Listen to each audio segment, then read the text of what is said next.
Teen Gamer here, and welcome back to another episode of Let's Say, where instead of playing the game, I actually talk about it. So, in this episode of Let's Say, I'm going to be talking about Genshin 4.1 and what are my thoughts and opinions on it so far.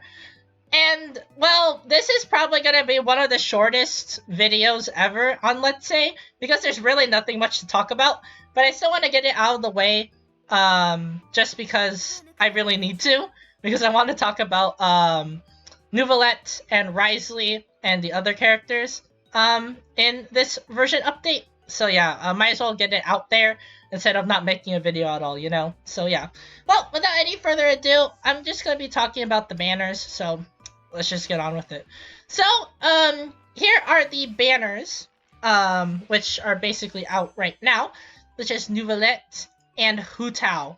I am gonna say this, the banners look extremely good. Like, I am not joking. These are extremely good banners. Because it is great for free-to-play players. Like, legitimately. Look. You got Diona. One of the strongest supports in the game. Yeah. Diona is extremely good. Still used to this very day. She has shields.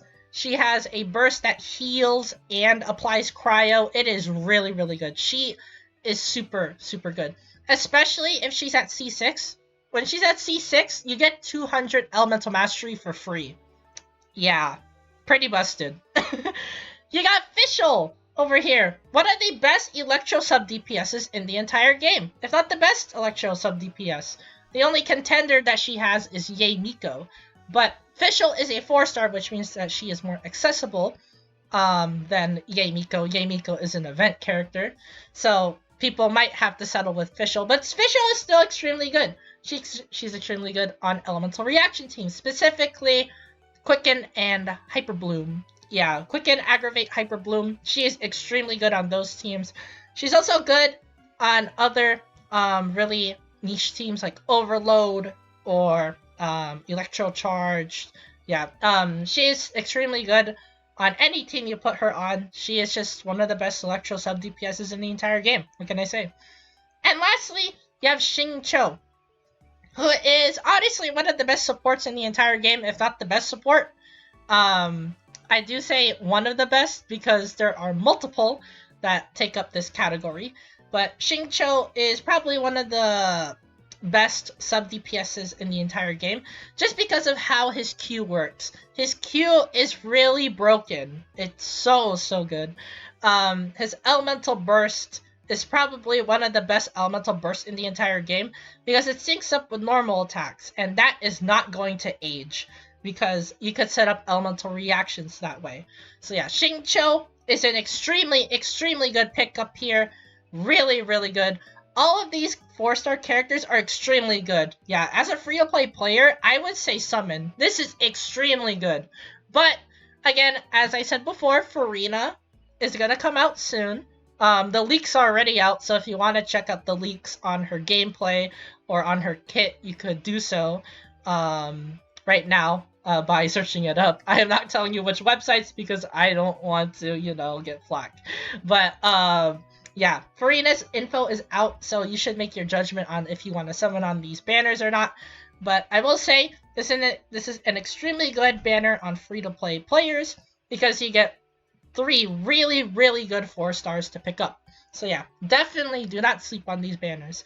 And as for the 5-stars on the banners, well, you got Neuvillette, which is one of the best Hydro DPSs in the entire game, if not the best Hydro DPS. His only other competitor is Ayato.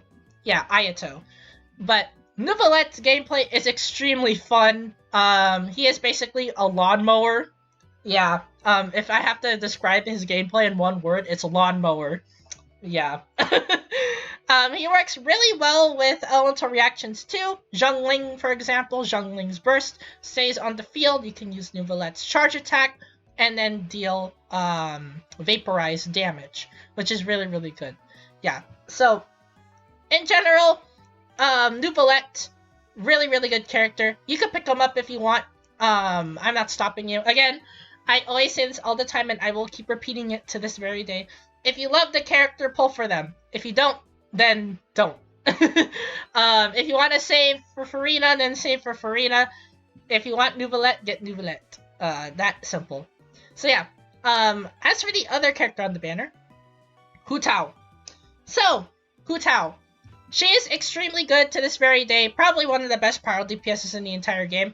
I will, by the way, make a showcase video on Hu Tao, because I have not made a showcase video in way too long. And Hu Tao, I already have Hu Tao at C1.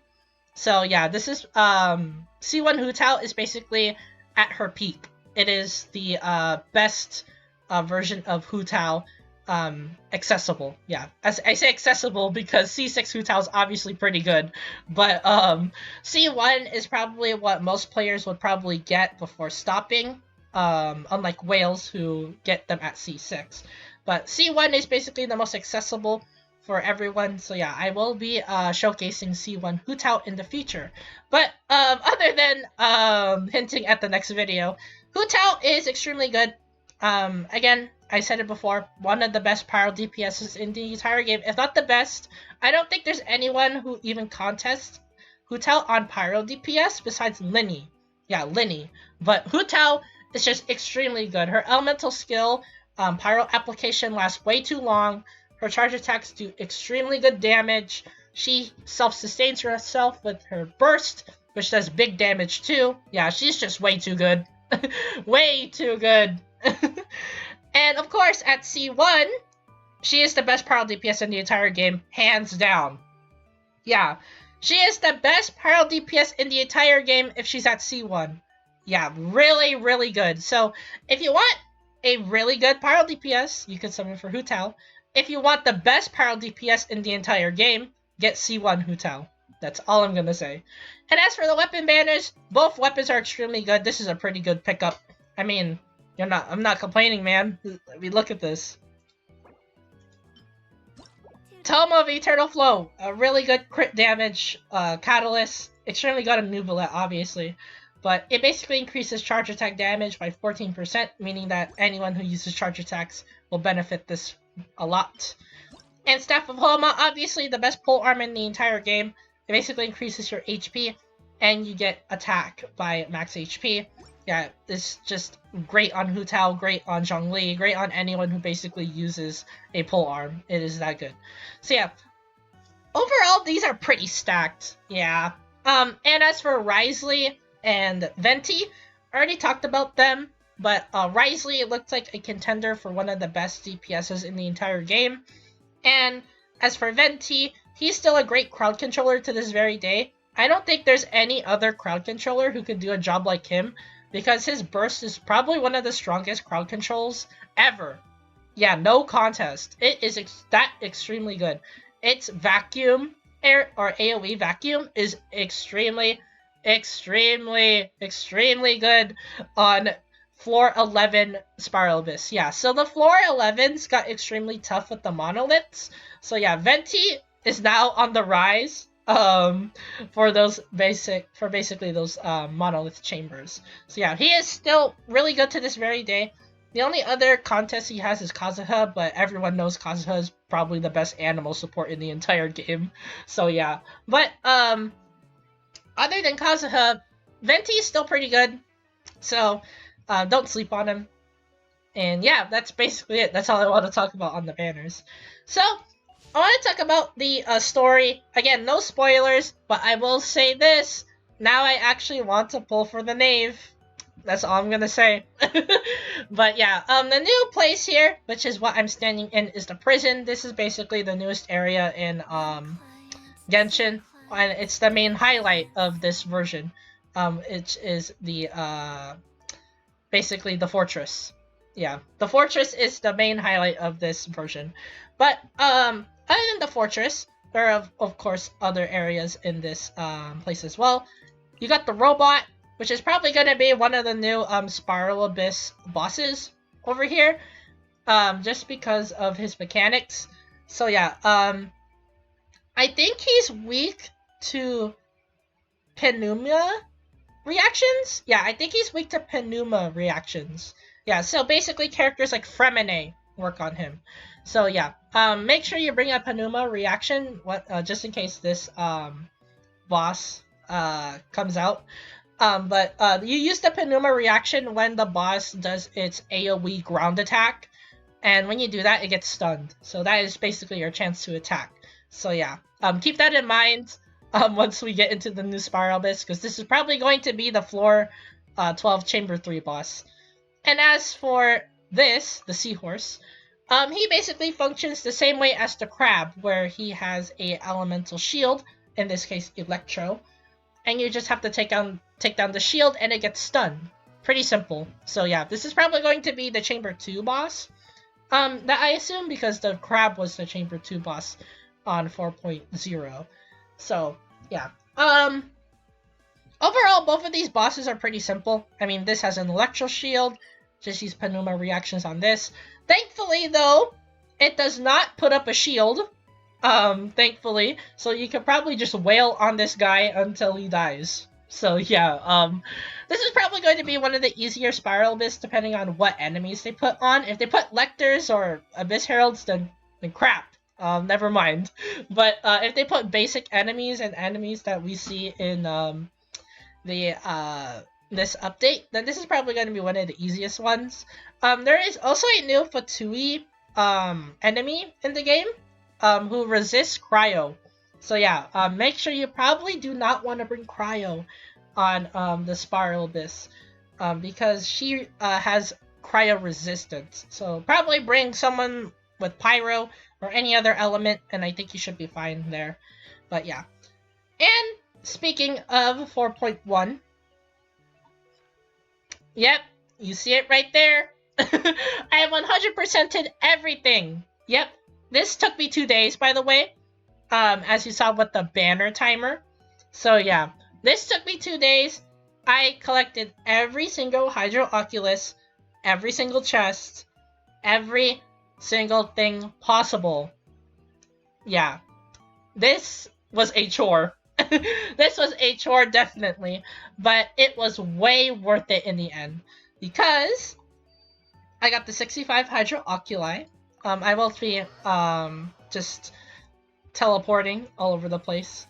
I did get the 65 Hydro Oculi right here. Yeah, this is the max level you could basically get it.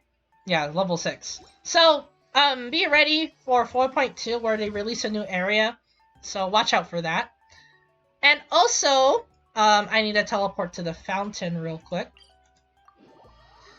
I got the fountain to max level as well. Which I am gonna be bunny hopping there because that's the fastest option with the current team I have. Alright, let's bunny hop our way to the fountain. Right here. Yeah, as you can see there, level 30 is the max level. And if I try to offer more, there you go. Yep. So yeah, this is the max level that you can get the fountain in, which is not that bad. I mean, you get one fate, basically one event fate. But yeah, that's basically it. I get 100% of the map, as you can see here. I collected every single Hydro Oculi. I max leveled the fountain. So now, all there's left for me to do is to save. So yeah, that is basically it. I am saving for Farina. You already saw my primo count, which is almost at 37k. So yeah, hopefully that'll be enough for Farina. I did buy the top up, by the way. I did buy the top up for this version. So I probably might buy the other top up again. So yeah, I bought the top up before the top up ended. So yeah, well, anyways, it's time to close out the video. But first, I do have a couple of summons here, and by a couple I mean one multi worth on the permanent banner. So yeah, the standard wish banner. So last time I got really lucky for some reason on the 10 pull. So I'm pretty sure I won't be lucky this time. So yeah. Well, anyways, let's just get this over with. My pity right now is at 14, so this is gonna bump up my pity to 24. Let's see what I get here. I'm probably not gonna get anything good anyway. Yep, 4-star. Let's see. Alright, Dragon's Bane. I don't... Is this Unlimited Blade Works? Yeah, this is Unlimited Blade Works. Aww. Okay, well, that is the summoning. There we go. And now it's time to close off the video. I told you it was going to be short. There's really nothing much to talk about in this version. So yeah. Well, anyways, if you like the video, then like the video. If you do enjoy my content, and if you really want to support the channel, be sure to subscribe. Also turn on notification bell if you do subscribe to not miss out on a single upload that I do. I do upload Genshin videos once a week, but the upload schedule is very inconsistent. So turning on a notification bell will basically tell you when my uploads will release. So yeah. Also, comment down below. What do you think of this version? You think it's good? You think it's bad? What do you think of the new characters, Neuvillette and wriothesley? And what do you think of the story in general? Let me know in the comments down below. And as always, thank you guys for watching this Genshin Let's Say video. And I'll see you guys in the next Genshin video.